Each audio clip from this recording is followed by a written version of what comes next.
नमस्कार। आज हम बात कर रहे हैं एक बहुत ही पुरानी लेकिन आज भी गजब की प्रासंगिक किताब सन त्जू की द आर्ट ऑफ वॉर। है ना हैरानी की बात कि हजारों साल पहले लिखी गई ये युद्ध की रणनीतियां भला आज कैसे काम आ सकती हैं। तो हमारे पास कुछ हिंदी समरीज हैं, कुछ आर्टिकल्स हैं जो इसकी स्ट्रैटेजी और साइकोलॉजिकल वॉरफेयर पर बात करते हैं। कोशिश रहेगी कि इनमें से जो मुख्य बातें हैं उन्हें निकालें और देखें कि आज हमारे लिए इनमें क्या है। तो चलिए शुरू करते हैं ये बातचीत। सबसे पहले तो जो बात मुझे सबसे ज़्यादा चौंकाती है वो ये है कि सबसे अच्छी जीत वो है जो बिना लड़े मिले। सुनने में तो ये बहुत आदर्शवादी सा लगता है, पर ये असल में होता कैसे है? हाँ, ये मुमकिन होता है क्योंकि सन त्जू जोर देते हैं प्लानिंग पर, रणनीति पर। उनका मानना था कि असली लड़ाई शुरू होने से पहले ही जीती जाती है, तैयारी के लेवल पर। अच्छा। हाँ, इसके लिए उन्होंने 5 चीजें बताईं। पहली, नैतिक नियम, मतलब लीडर और टीम के बीच का भरोसा। भरोसा। दूसरा, स्वर्ग यानी सही टाइमिंग, मार्केट की टाइमिंग समझ लीजिए। ओके। तीसरा, पृथ्वी यानी जमीनी हकीकत, आपका एरिया ऑफ ऑपरेशन। चौथा, सेनापति, मतलब खुद लीडर की काबिलियत। और पांचवा, विधि यानी सिस्टम, तौर तरीके, अनुशासन। अनुशासन, ओके। अगर ये सब आपके फेवर में हैं, तो शायद लड़ने की जरूरत ही ना पड़े। जैसे वो वीर और जय वाली कहानी का आपने जिक्र किया था ना पहले। हाँ। वीर ने सीधे टक्कर नहीं ली, ओके। उसने बेहतर प्लानिंग की, ग्राहकों का भरोसा जीता, और जय मार्केट में पीछे रह गया बिना सीधी लड़ाई के। सही बात है। और वो जो मशहूर कहावत है, खुद को जानो और दुश्मन को जानो। हाँ, तो 100 लड़ाइयों में भी खतरा नहीं। बिल्कुल। तो ये सेल्फ अवेयरनेस और सामने वाले को समझना ये इतना जरूरी क्यों है? क्योंकि ये सीधा जुड़ता है आम मनोवैज्ञानिक युद्ध से, साइकोलॉजिकल वॉरफेयर। अच्छा। सन त्जू के एक और फेमस कोट है, हाँ? सारी लड़ाइयां धोखे पर आधारित होती हैं। उनका मतलब था कि अपनी असलियत छुपाओ, मजबूत हो तो कमजोर दिखो, पास हो तो ऐसे जताओ कि दूर हो। अच्छा।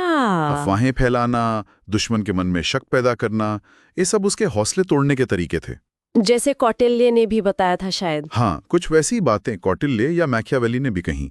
लक्ष्य एक ही, दुश्मन की लड़ने की इच्छा ही खत्म कर दो। जैसे नाजी जर्मनी का वो गोबल्स का प्रोपेगेंडा था, वो इसी मनोवैज्ञानिक दबाव का एक मॉडर्न, हालांकि जाहिर है एक बहुत नेगेटिव उदाहरण है।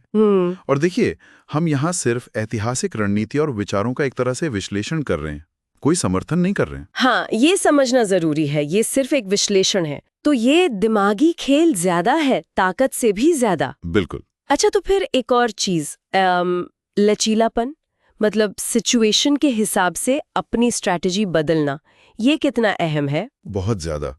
सन त्जू कहते हैं, रणनीति पानी की तरह होनी चाहिए, जैसा बर्तन वैसा आकार। पानी की तरह? हाँ, कोई एक फिक्स प्लान हमेशा काम नहीं करता, आपको हालात के हिसाब से ढलना पड़ता है। लेकिन इसमें वो बात भी तो है, जैसे कहते हैं अपनी नावें जला दो, मतलब एकदम कमिटेड। हाँ, वो भी है। वो भी एक तरह का अनुकूलन ही है। जब जरूरत हो तो फुल कमिटमेंट दिखाना, वापसी के रास्ते बंद कर देना, ताकि फोकस सिर्फ आगे बढ़ने पर रहे। ये भी सिचुएशन के डिमांड के हिसाब से रिस्पॉन्ड करना हुआ। समझ गया। यानी स्ट्रैटेजी के साथ साथ सही टैक्टिक्स, सही तरीके भी चाहिए। बिल्कुल। और यहाँ वो कहते हैं कि दुश्मन की कमजोरी पर हमला करो, उसकी ताकत से बचो। ओके। और इसमें ऊर्जा, मतलब मोमेंटम बनाए रखना बहुत जरूरी है, तेजी और सही टाइम पर एक्शन। वो लंबे चलने वाले झगड़ों या प्रोजेक्ट्स के सख्त खिलाफ थे, क्योंकि उनमें रिसोर्स जाते हैं, टाइम जाता है, और सबसे बड़ी बात, टीम का मोराल गिरता है। मोराल, हाँ, ये बहुत जरूरी है। जैसे वो रोहित वाली कहानी थी प्रोजेक्ट डिलीवरी की। हाँ, बिल्कुल। आखिरी वक्त पे चेंजेस आए, पर उसने तेजी से रिसोर्स मैनेज किए, टीम को मोटिवेट किया और काम निपटाया। यही है मोमेंटम और एफिशिएंसी। ये सारी बातें सुनकर तो लगता है कि ये सिर्फ जंग के मैदान की बातें नहीं हैं। मतलब आज के लाइफ में, बिजनेस में या अपने पर्सनल गोल्स में ये कैसे लागू होती हैं? अरे, ये आज भी उतनी ही काम की हैं। जैसे बड़ा टारगेट है तो उसे छोटे छोटे हिस्सों में तोड़ लो। ये क्या है?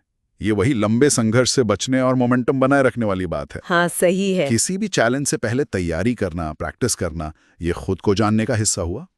और शायद सबसे इंपॉर्टेंट, किसी भी मुकाबले से पहले उसे अपने मन में जीतना, वो कॉन्फिडेंस, वो पॉजिटिव सोच। और लीडरशिप, सन त्जू के हिसाब से एक अच्छे लीडर में क्या गुण होने चाहिए? देखो, लीडर को शांत होना चाहिए, अनुशासित, समझदार, इमोशंस पर कंट्रोल हो, ईगो ना हो।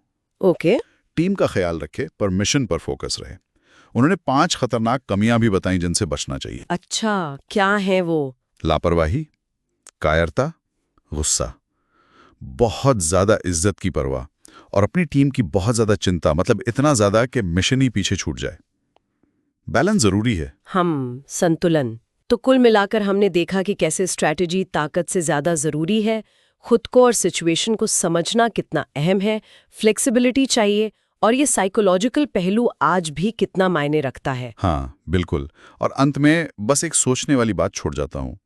सन त्सू ये सिखाते हैं कि असली मास्टरी दूसरों को हराने में नहीं, बल्कि खुद पर काबू पाने में है, सिचुएशन के फ्लो को समझने में है, ताकि हम अपने लक्ष्य ज्यादा आसानी से बिना फालतू के टकराव के हासिल कर सकें। तो सवाल यह है कि जिंदगी की कौन सी लड़ाइयां हैं जिन्हें हम इस नजरिए से ज्यादा समझदारी से लड़ सकते हैं। बहुत बढ़िया। इस दिलचस्प चर्चा के लिए आपका बहुत शुक्रिया, और हमारे साथ बने रहने के लिए आप सबका भी शुक्रिया। अलविदा। धन्यवाद। अलविदा।